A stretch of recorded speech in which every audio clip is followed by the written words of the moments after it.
साल 1660 ईस्वी दिल्ली की सत्ता पर मुगल बादशाह औरंगजेब की हुकूमत कायम हो चुकी थी। औरंगजेब के शासनकाल में मुगल खजाने को बढ़ाने के लिए किसानों पर भारी कर लगा दिए गए। इस सख्त आदेश के बाद देश के अलग अलग हिस्सों में किसानों से जबरदस्ती वसूली शुरू हुई। जनता काफी परेशान थी, किसान बहुत दुखी थे और ब्रज भूमि भी इस अन्याय से अछूती रह गई। जब ब्रज के लोगों ने दिल्ली के तख्त को अस्वीकार कर दिया, तब औरंगजेब ने जाट नेता गोखला जाट को कैद करने के लिए बड़ी सेना के साथ ब्रज भूमि पर चढ़ाई कर दी, लेकिन वह गोखला को पकड़ने में नाकाम रहे। औरंगजेब ने लगातार 3 बार ब्रज भूमि पर आक्रमण किया।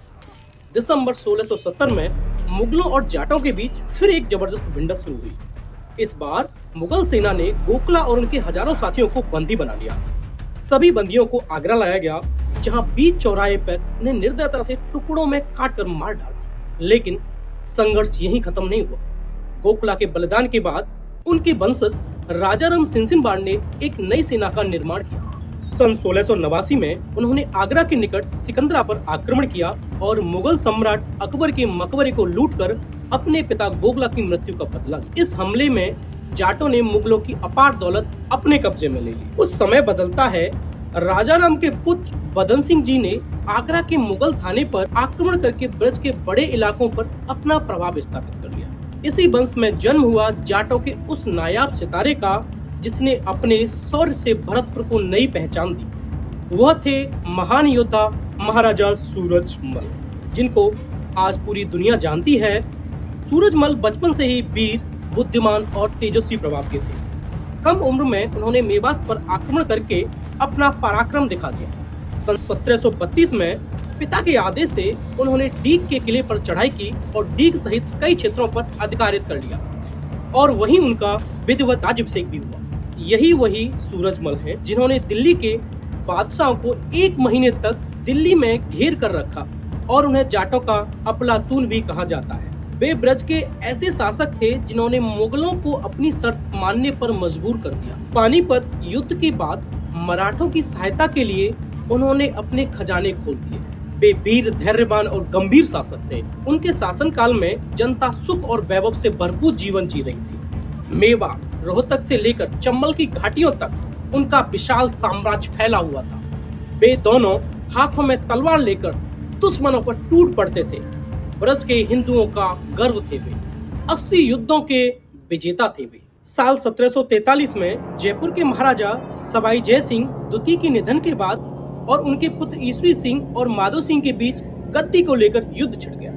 भरतपुर के महाराजा सूरजमल ने अपने मित्र को दिए वचन और राजपूत परंपरा निभाते हुए और बड़े पुत्र ईश्वरी सिंह का साथ दिया। बागड़ू के मैदान में युद्ध हुआ। युद्ध भूमि में महाराजा सूरजमल ने वीरता दिखाई और दोनों हाथों में तलवार लेकर वे दुश्मनों पर टूट पड़े। उनकी युद्ध नीति और जोश ने युद्ध का रुख ही बदल दिया। इस विषय के बाद पूरे उत्तर भारत में सूरजमल के नाम का डंका बजने लगा। ईश्वरी सिंह का जयपुर की गद्दी पर राज तिलक हुआ।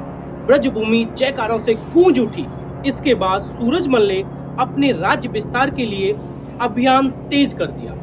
रेवाड़ी, नीमराणा, मथुरा, मेवात और गुरुग्राम के किलों पर अधिकार करके उन्होंने अपनी सीमाएं दिल्ली के दरवाजे तक पहुंचा दी। उस समय दिल्ली की गद्दी पर मुगल बादशाह अहमद शाह बहादुर थे। 30 दिसंबर सन 1759 को मीर बख्शी अपनी विशाल सेना के साथ जाट क्षेत्र में घुस आया। उसने मेवात को लूटा और नीमराणा किले पर कब्जा कर लिया। लेकिन जल्द ही सूरजमल ने अपनी तलवार संभाली। नववर्ष के दिन माता केला देवी की पूजा कर उन्होंने युद्ध का आदेश दिया। जाट सेना ने मुगल सेना को चारों ओर से घेर लिया था। आखिरकार मीर बख्शी को हार माननी पड़ी। जाटों की यह जीत पूरे राजपुताना में चर्चा की विषय बन गई। नवाब सफदरगंज ने अपने विरोधियों को सबक सिखाने के लिए महाराजा सूरजमल से सहायता मांगी।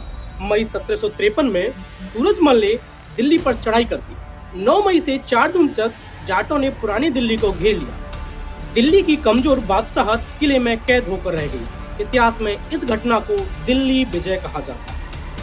इसी समय अफगान शासक अहमद शाह अब्दाली ने भारत पर आक्रमण किया। मराठाओं ने पेशवा सदाशिवराव भाऊ के नेतृत्व में युद्ध का निर्णय लिया। सूरजमल अपनी सेना के साथ सहायता को पहुंचे, पर युद्ध से पहले मतभेद हो गया। जनवरी 1761 में प्रसिद्ध तीसरा पानीपत का युद्ध हुआ। मराठों की पराजित हुई। घायल मराठा सैनिकों की सहायता के लिए सूरजमल ने 10 लाख रुपए दिए, दवा, भोजन और सारी चीजों की व्यवस्था की। इसके बाद महाराजा सूरजमल ने आगरा का किला जीत लिया और हरियाणा के क्षेत्र को अपने राज्य में मिला लिया। लेकिन दिल्ली के रोहेला सरदार नजीब उद्दौला ने उनकी सीमाओं को मानने से इनकार कर दिया। सन 1763 में सूरजमल ने फिर दिल्ली की ओर कूच किया। एक दिन वे केवल 30 घुड़सवारों के साथ दुश्मन सेना के बीच जा पहुंचे।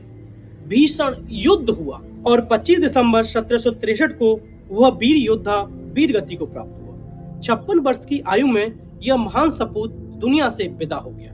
उनकी आयु करीब 2 करोड़ सालाना थी। मृत्यु के बाद उन्होंने 10 करोड़ का खजाना राजकोष में छोड़ दिया। उनकी सेना में हर जाति के सैनिक थे। 80 से अधिक देशों के विजेता थे। वे परम स्वाभिमानी और श्री कृष्ण जी के भक्त थे। गायों से अत्यंत प्रेम करते थे। उन्होंने कई मंदिरों का निर्माण भी करवाया। उनके बाद उनके पुत्र जवाहर सिंह गद्दी पर बैठे। यह कहानी केवल एक राजा की नहीं है, यह कहानी है स्वाभिमान की, यह कहानी है ब्रज की शान की। लड़ते रहे, मान के लिए, पर कभी झुके नहीं। वे थे महाराजा सूरजमल। दोस्तों, अगर आपको ये सच्ची कहानी पसंद आई हो तो इस वीडियो को ज्यादा से ज्यादा शेयर कीजिए, चैनल को सब्सक्राइब कीजिए। Thank you so much.